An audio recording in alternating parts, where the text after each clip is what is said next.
شايفين الطبقات دي؟ كل طبقة من دول ضايفة حاجة مختلفة لطعم البرجر ده من غير ما تغطي على طعم الفحم اللي في رأيي هو الأساسي فيه. عشان كده اخترت مكونات وطريقة تحضير تساعدنا في كده. للبرجر عموما ده نوع اللحمة اللي أنا بحب استخدمه، لحم بقري مفروم وقليل الدسم فيه من 20 ل 10%. كنت عايز أعمل ساندوتش حجمه كبير فجبت برجر بانز كبيرة كده، وعملت حجم البرجر نفسه برضو كبير. كان وزن الواحدة من 200 جرام لربع كيلو كده، بس كالعادة انتوا تقدروا تغيروا ده زي ما تحبوا. عملت اللحمة على شكل كورة، بعدين حطيتها على ورقة زبدة وبططتها لحد ما بقى سمكها حوالي سنتي او اكتر حاجة بسيطة. ده كده اتخن شوية من البرجر اللي بعمله على الطاسة. سويت الاطراف علشان يبقى شكله دايرة مظبوطة الى حد ما، وعملت بقية الكمية.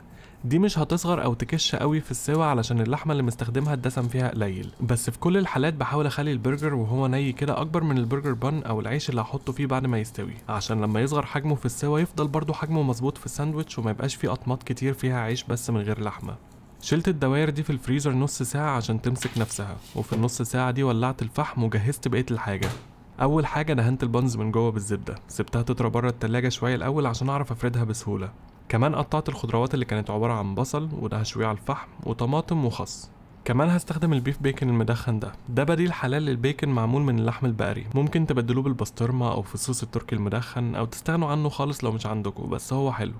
قبل ما احط الحاجة على الفحم دهنتها زيت وتبلتها بملح وفلفل اسود، والبرجر نفس الكلام، دهنته بالزيت من الوش الباين قدامي وتبلته بملح وفلفل اسود بس عشان اهم طعم عايز ابينه هو طعم الفحم مش طعم التوابل. مسحت الشبكة اللي هشويه عليها بالزيت، الخطوة دي مهمة جدا عشان مفيش حاجة تلزق خصوصا ان دهون اللحمة قليلة.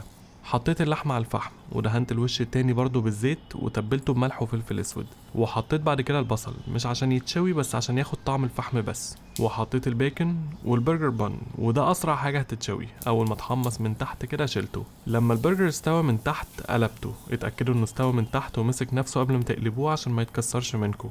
حطيت عليه الجبنة اول ما قلبته، اللي استخدمته هنا هو تشيدر حمرا بالبابريكا، بس ممكن تستخدموا اي جبنة بتسيح. كده كده اهم طعم في البرجر ده هو طعم الفحم. البيكن انا بحب اسيبه لحد ما يقرمش ويبقى كريسبي كده، فشلته لما بدأ يتحمص من على الاطراف. وانا بشيل البصل واحدة منهم وقعت جوه، حاجة رخمة طبعا، بس قلت الحمد لله انه مش البرجر نفسه اللي وقع كده.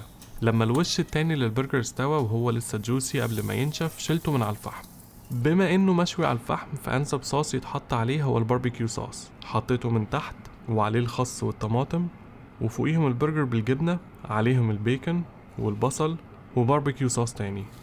شكله بعد ما تعملوه مش هتصدقوا ان انتوا عاملينه في البيت، عشان كده لو عملتوه حطوه في ستوري على الانستجرام واعملوا لي منشن فيها عشان اعمل لها شير عندي. والحجم اللي انا عملته كبير جدا فمش محتاجين تعملوه دبل ولا اي حاجه كده، وعشان يبقى اسهل في الاكل كمان انا قسمته نصين. وبس كده، تحفه. اكيد هتعملوه كل ما تبقوا رايقين للشوي. جربوه وقولوا لي رايكم. ولو لسه بتتفرجوا لحد النقطه دي، شكرا جدا انكم بتتفرجوا للاخر.